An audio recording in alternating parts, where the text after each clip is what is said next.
네, 지금 영상에서도 저희가 화면을 얼굴별로 정리를 했습니다만 어떻습니까? 이번에 탈당 요구를 받은 의원들이 5명이죠. 네, 어떻게 좀 평가하십니까?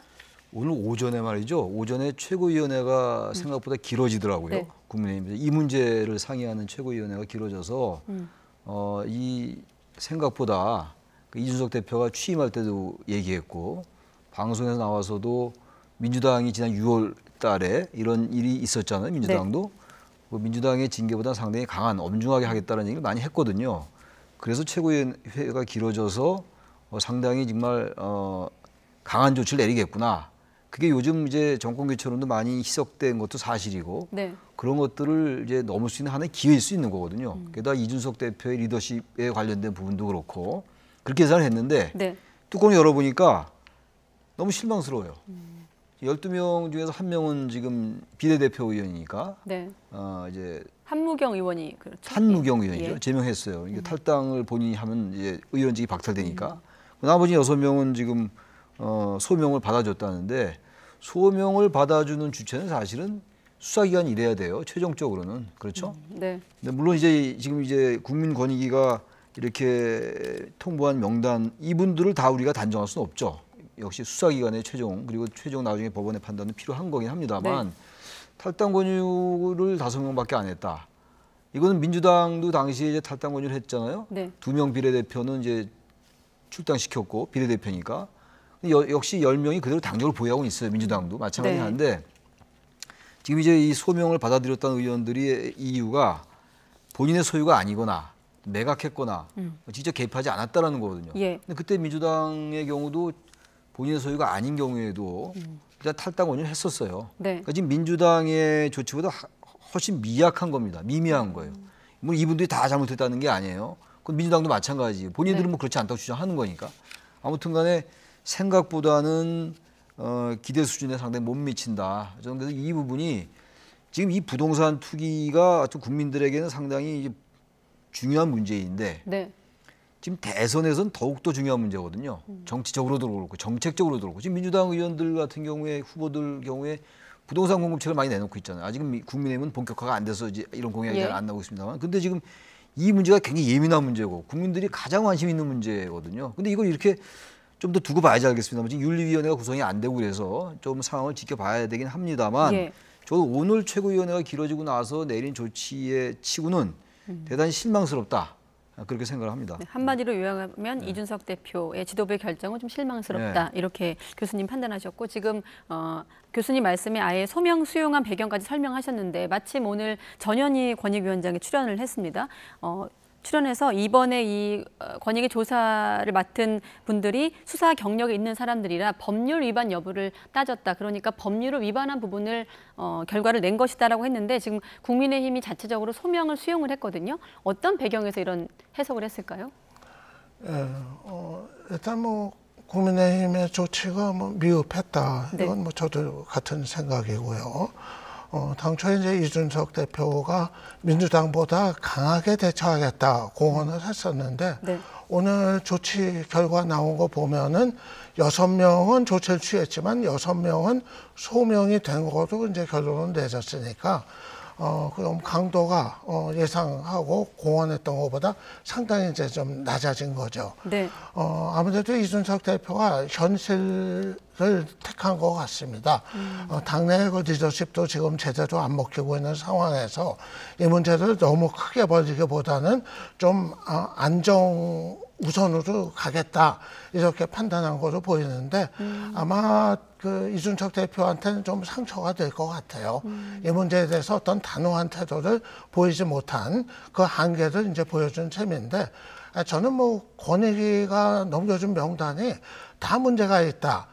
또 이거는 또 다른 문제인 것 같아요. 네. 거기서도 가져야 될 부분은 분명히 있는데 그렇다고 해서 본인의 소명만 듣고서 좀 바로 소명됐다고 결론을 내리는 건 또 너무 성급하지 않았나 그런 생각은 합니다. 이 부분은 어떻습니까? 이준석 대표가 민주당도 권익위 원문을 공개해서 잣대가 공정했는지 밝혀야 된다고 또 덧붙였거든요. 이준석 대표가? 그럼 권익위 전문 공개는 뭐 해도 된다고 봐요. 하는 게 전 맞다고 보는데 역시 판단은 지금 권익위가 최종 판단의 주체도 아니고 정당도 주체가 아니에요. 단지 지금 우리가 얘기하고 있는 거는 이 자리에서 얘기하고 있는 거는 이분들이 지금 최종적으로 차라리 탈당을 권유하고 탈당을 시키고 그런 다음에 수사기관이나 이런 곳에서 소명이 된다면 그때 복당을 하는 이렇게 하는 게 맞는 것 같아요. 왜냐하면 워낙 부동산 투기에 대한 그 지금 질타가 많고 또 이분들은 국민들의 대표란 말이에요. 그러니까 어느 사람보다 더 공직자로서의 책임 중에서 더 크단 말이죠. 그렇다면 무조건 당이 이러이러한 이유로 소명이 됐다라고 해서 업동으로 덮는 거는 국민들의 평균적인 인식에는 상당히 부합하지 않는다는 말씀 드리고 있는 거예요. 네. 이분들이 다 잘못했다고 단정짓는 게 절대로 아니라. 근데 그렇지 않고 무조건 소명됐다라고 얘기하고 반밖에 5명만 저기 탈당 권유하고 그 탈당 권유라는 것도 구속력이 전혀 없어요.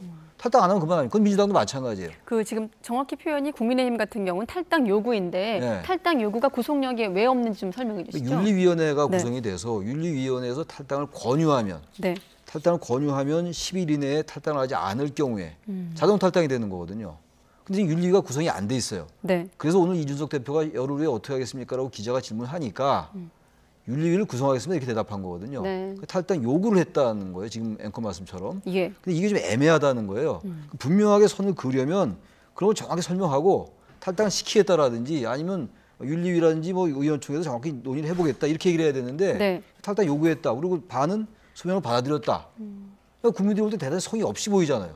발표된 지 하루 만에 바로 소명됐다고 얘기하면은 과연 국민들의 그 인식 속에서 국민의힘의 이 조치에 대해서 잘했다라고 할까요? 지금 이게 대선 국면 아닙니까? 전 국민의힘이 이번에 굉장한 기회라고 저는 봤어요. 단호하게 하고 네. 오히려 이게 리더십을 확립할 수 있어요. 이준석 대표. 근데 지금 뭐 대선 주자 뭐 윤석열 대선 주자 캠프에 많은 의원들이 포함돼 있다. 여기 의원 중에서 그래서 윤석열 캠프 측과도 불화를 빚을 것 같다. 그래서 이렇게 했다라는 일부 보도가 있던데 만약 그렇다면은 그건 더 잘못이죠. 오히려 더 이럴 때 단호하게 하는 게 윤석열 후보에게도 도움이 되는 것이고 네. 선거 공학적으로만 봐도 그렇다는 얘기입니다. 근데 네. 지금 그렇지 않은 것 같아서 좀 지켜봐야 되겠습니다만 아까 말씀드린 것처럼 이거는 예상보다 너무 수위가 낮다. 그런 얘기를 안 할 수가 없습니다. 근데 저는 권익위의 조사와 판단도 이게 충실한 건지 이것도 좀 짚어볼 필요는 있다고 생각을 합니다. 네. 정말 권익위가 지난번 민주당 때도 그랬고 이번 국민의힘도 이제 그렇고 정말 국민들이 생각하는 부동산 비위에 해당이 되는 그런 내용의 것들을 가지고 이제 명단을 통보를 한 건지 저는 구체적인 사례 놓고 보면은 사실 이걸 가지고 부동산 비위라고 할 수 있을까 하는 좀 갸우뚱거리게 되는 사례들이 좀 여러 개 사안별로 봤을 예, 때는 눈에 들어와요. 제가 이걸 뭐 구체적인 사례 얘기하면 괜히 오해 살 수 있으니까 예. 아무튼 민주당도 그런 게 눈에 띄었고 국민의힘 경우도 이제 눈에 띄었는데 제가 대표적인 사례로 지금 열린민주당의 김의겸 의원 얘기를 좀 들어보고 싶어요.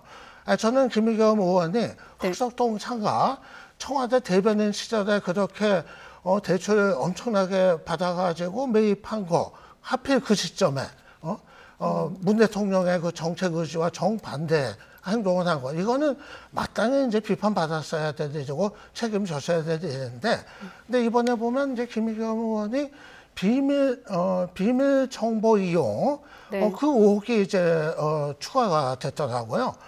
근데 저는 그냥 상식적으로 생각할 때 아니, 흑석동에 있는 상가 매입하는데 무슨 비밀 정보를 이용할 일이 있었을까? 좀 이게 납득이 안 돼요. 그러니까 과거의 어떤 그런 행위와 상관없이 이번 조사 결과에 대해서는 예, 그래서 열린민주당 쪽에서도 이제 그런 판단인 것 같고 본인의 얘기도 그래서 전 꼭 뭐 김용원 경우뿐만 아니라 사실 뭐 민주당 경우도 그랬고 또 국민의힘 경우도 그렇고 이게 정말 부동산 비위가 맞는지 좀 이게 좀 잘 이해가 안 되는 그런 경우들이 좀 여전히 있는 것 같습니다. 네. 그러면 추후에 다른 판단을 좀 받아봐야 된다고 보시는 거군요. 예, 그러니까 이게 이 문제예요. 지금 분위기는 일단 권익위가 명단 통보하면 다 지금 책임을 져야 되는 정치인들도 다 지금 분위기가 그렇게 돼 있거든요. 예. 근데 사실은 좀 판단이 필요한 경우는 딱 보면은 네. 지금 권익위 조사만으로도 명확히 문제가 있다 판단되는 경우가 있는데 네. 또 그렇지 않은 경우들에 대해서는 다소 시간이 걸리더라도 제대로 된 조사와 사실관계 확인을 거쳐야 지금 민주당에서 불복하고 지금 당 떠나지 않고 있는 의원들 경우도 그런 경우가 있을 거고 예. 국민의힘 경우도 있을 텐데 조금 더 합리적이고 납득될 수 있는 결론을 내릴 필요가 있는 경우들이 있지 않나 봅니다. 네, 다음 보여드릴 영상의 주인공을 보시면 또 연결되는 부분들이 있는데 지금 보면 당 차원에서 의혹이 소명이 됐지만 나는 임차인이다, 임차인입니다라는 연설로 화제를 모았던 의원이죠. 윤희숙 의원이 이번 명단에 포함되어 있습니다. 어떤 연설이었는지 먼저 듣도록 하겠습니다. 저는 임차인입니다. 제가 지난 5월 이사했는데 이사하는 순간부터 지금까지 집주인이 2년 있다가 나가라 그러면 어떡하나 하는 걱정을 달고 살고 있습니다. 임대인에게 집을 세놓는 것을 두려워하게 만드는 순간 이 시장은 붕괴하게 돼 있습니다. 고성장 시대에 그 금리를 이용해서 임대인은 목돈 활용과 이자를 활용했고 그리고 임차인은 저축과 내 집 마련으로 활용했습니다. 이 연설이 당시에 이제 임대차 보호법을 비판했던 연설로 논리적이었다 이런 평가도 받기도 했습니다만 이 직전에 또 주택을 두 채 소유했다는 사실이 좀 알려지기도 했습니다만 아무튼 이번에 관련된 의혹은 지목이 된 거는 부친의 농지법 위반 의혹입니다. 어떻게 보십니까? 윤희숙 의원도 소명이 됐어요. 6명 의원에 포함이 돼 있습니다. 네.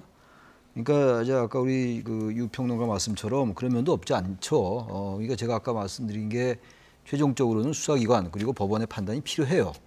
그러나 국민권익위도 이러한 사안을 그렇게 근거 없이 하지는 않았을 거예요. 저는 뭐 부동산에서 잘 모르겠는데 아주 세밀한 거는 뭐 TV나 이런 방송 신문에 보도되는 거 보면은 잘 모르는 부분이 많이 있어요. 사실 전문가가 아닌 사람들은. 근데 그 정도 우리가 일반인들이 잘 모를 정도면 상당히 그 전문적으로 하는 거예요. 사실 어떤 면에서 볼 때 그러니까 국민들의 정서와는 안 맞는 거죠. 그러니까 국민권익위에서 다 지적한 게 맞다고 할 수는 없습니다만 제가 이렇게 가만히 보면은 상식적으로 볼 때 야, 저건 문제가 있다라고 느껴지는 게 되게 많더라고요.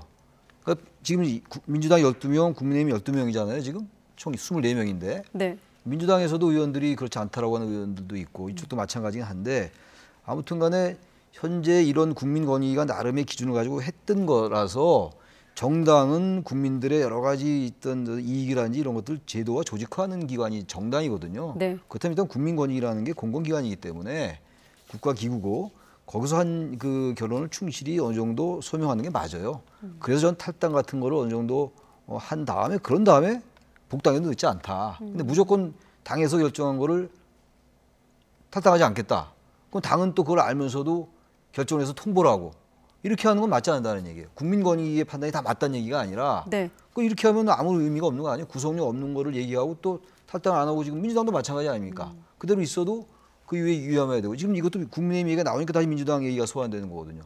그러니까 이러니까 우리나라 정당들이 집권당이건 제1야당이건 자꾸 국민들로부터 비판, 불신을 받는 게 아니냐 이런 생각을 하는 거죠. 네. 민주당 그럼 윤호중 원내대표 목소리까지 한번 들어보고 또 유 박사님께 질문 드리도록 하겠습니다. 네. 그동안 우리 당을 맹렬히 비판해온 국민의힘이야말로 내로남불의 정석이자 이중잣대의 표본이 아닐 수 없습니다.